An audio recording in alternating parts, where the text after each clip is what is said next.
Hey guys, welcome back. So more than 30 days ago, may sinimulan akong challenge or game na akala ko madali lang siya kasi may ginawa na akong similar game or challenge noon. Tapos nagawa ko siya, pero this time around, it took me 30 days to complete that challenge. Itong challenge ko ngayon was all about removing these items na hindi nagpapasaya sa akin or hindi nagbibigay ng value sa day-to-day life ko. I'm talking about the 30-day minimalism game. So simple lang yung game or yung challenge. On day 1, magde-declutter ka ng isang item. On day 2, 2 items. Day 3, 3 items, and so on and so forth until lumabot tayo sa day 30 kung saan magde-declutter tayo ng 30 items. So after 30 days, makakapag-declutter dapat ako ng 465 items. As of the recording of this video guys, natapos ko na yung challenge and excited akong ipakita sa inyo yung results. Pero before that, gusto ko muna i-address yung isang misconception about decluttering. One of the wrong impressions pag naririnig natin yung word na decluttering or minimalism is dapat daw itatapon natin yung mga items na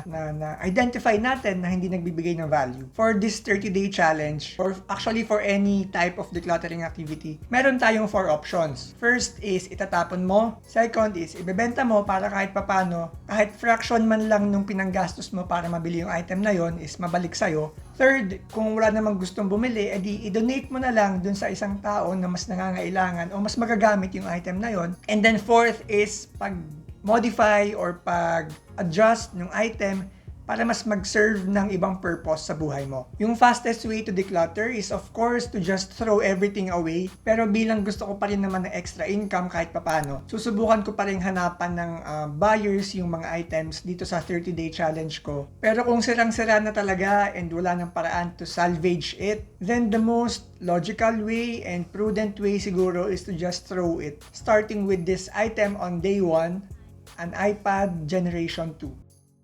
As you can see, sirang-sira na to, kaya kailangan talagang itapon. Day 2, 2 keyboard boxes. 1 empty and 1 with my old mechanical keyboard. Day 3, old jump ropes. Mas preferred ko na kasi ngayon yung rope na may counter. On day 4, we have 4 empty cellphone boxes. Isang Xiaomi, 2 Samsung, and isang Apple. Day 5, 1 ping-pong racket na once ko lang nagamit kasi 1 week after ko mabili to ay nag-start na ang lockdown sa Metro Manila. 2 ping-pong balls and 2 sets ng butas-butas na gym gloves. Day 6, mga long sleeves na hindi na matanggal ang stains sa collars and underarm area. Tapos samahan natin ng 2 board games, namely Never Have I Ever and the chessboard. Day 7 is for my pre-loved PSP, 5 UMD cartridges, and syempre yung UMD carrying case. Day 8, 5 used batteries and 3 stuffed toys na pwede kong ibigay sa mga inaanak o pamangkin ko. Day 9 is for 9 empty boxes. Google Home Mini, HDMI video capture USB, Philips flat iron, Nike running shoes, Parker pen, Boya microphone, Kindle Paperwhite, Logitech speakers, and Kindle Fire tablet. Day 10, 3 cable mice, 3 assorted USB cables, all of them are broken, and 4 watch boxes. 2 Seiko mechanical watches, 1 Samsung smartwatch, and 1 Super Dry Quartz. For day 11, I like putting stickers on my laptop and water bottles, pero hindi ko nagustuhan tong free stickers. 1 Derrick Rose shoe tag and 4 expired candies I found. Day 12, 2 lanyards galing sa Review Center and sa Universal Studios Singapore. A bunch of old ID pictures ko from different stages of my life, my school ID on my 5th year, my dorm ID on my 5th year, and my ID sa Review Center. Day 13, a Japanese textbook and also a book about common kanji na never ko nagamit kasi hindi ako natuloy sa job opportunity in Japan. More flyers and papers about work opportunities in Japan, and 7 receipts from my Nihongo classes. If curious kayo, natanggap ako for a job opportunity in Japan pero hindi ako tumuloy doon for personal reasons. Day 14, itong 2 boxes na pinaglagyan ng paintings of my parents, 2 pet bowls, 1 bottle of pet prebiotics, 1 drinking bottle, 1 external hard drive, 1 iPad charger, and 6 pieces of watercolor paper. Day 15, magbabawas ako ng 2 earphone cases, 4 empty boxes, 1 Bose earphone na completely sira, 1 KZ IEM, 2 more wireless earphone boxes na napanalunan ko sa Christmas parties, 1 away Bluetooth earphone, and 4 sets ng extra earphone tips. For day 16, bisita tayo sa banyo. 2 empty perfume bottles, 2 expired dandruff shampoos, 7 nose strips na binigay ng girlfriend ko pero na-expire na rin so hindi ko rin nagamit. My retainers that I last used maybe 3 years ago, 2 glass jars, 1 empty picnic can, and isang Tupperware na may crack. Day 17 is for more medical stuff.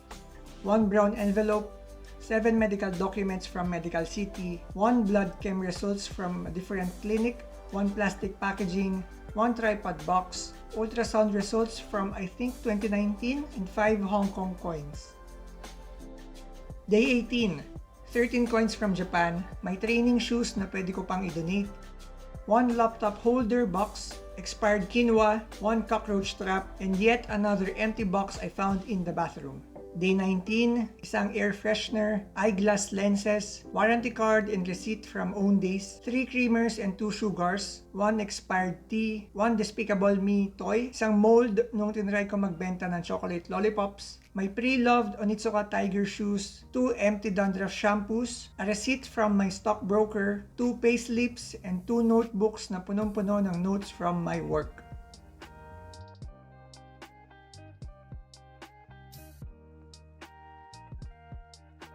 Day 20, 4 books, loose Singapore coins from this coin purse.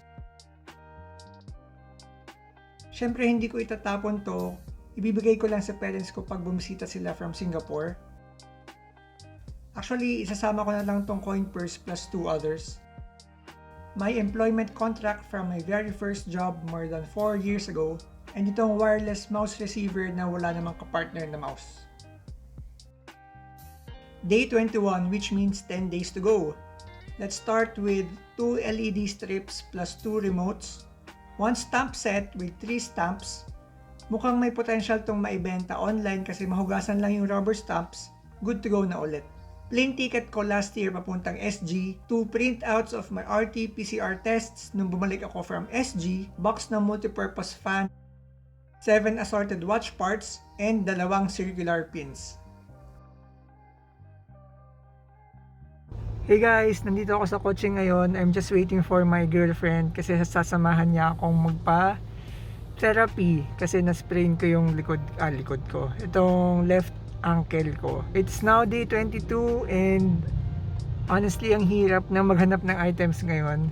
Pero naisip ko kanina habang nasa kotse, pwedeng dito ako sa kotse maghanap ng items. So, yon, update ko lang kayo. Okay, so day 22, 1 car sticker from Shell, 6 receipts I found in the car, 1 morning power box, 2 Clyde shoes cleaner, 2 Clyde cleaning kits, 1 small paper bag, 1 plastic packet, 4 coins from Korea, 1 mahjong set kahit hindi kami marunong magmahjong, 2 printouts ng home exercises from my PT, and 1 Dota 2 plushie. Day 23, 4 x-ray copies, yung back ay from December 2020, and the other 3 are from 2017. T-square from high school na matagal ko ng balak ibenta sa carousel, 3 dead plants, 1 sickness bag, another empty box from a Shopee order, 1 Philips hair clipper manual na malutong na, 7 barely used notebooks and sketch pads so pwede pa sila i-repurpose, 1 deposit stub nung college na medyo sentimental, 1 empty alcohol spray bottle, tissue paper from a recent coffee trip, isang ketchup at isang keyring.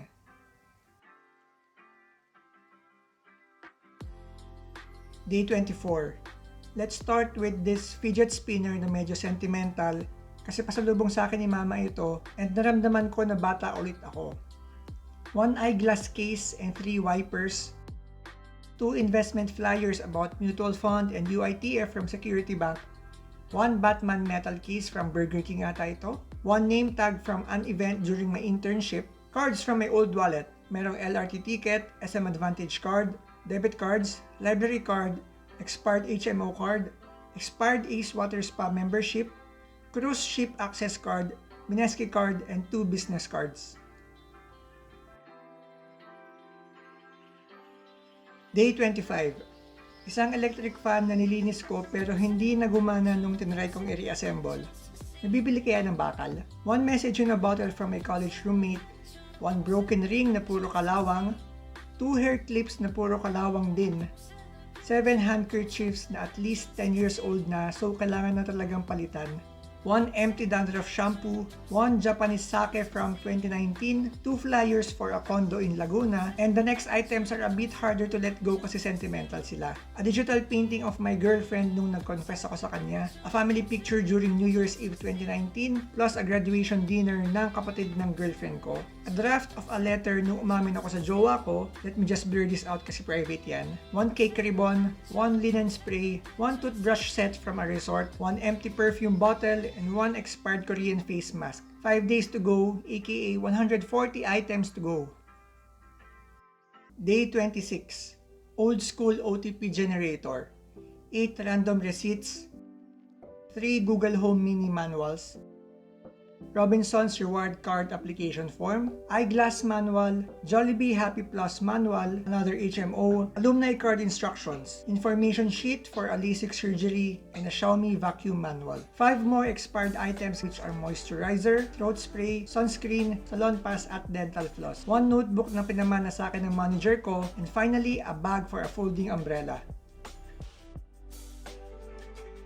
Day 27. 4 student publications from the Ateneo, 1 clear laptop sticker, 4 assorted international coins, 3 silica gels, 1 watercolor set with 4 paint brushes and 1 water brush, 1 portable laptop fan na hindi naman effective, HMO pamphlet, 1 broken pencil sharpener, 1 kneadable eraser, 3 Iponario books from Chinkitan, 1 phone stand, and 1 free bottle from Usana.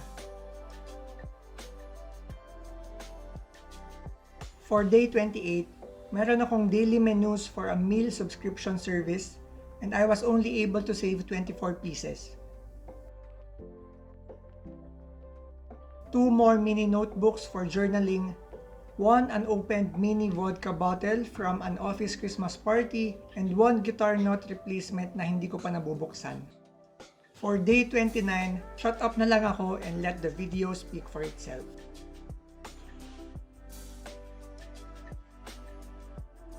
And finally, on day 30, here's 30 pieces of paper of my attempts to write hiragana, katakana, and some kanji.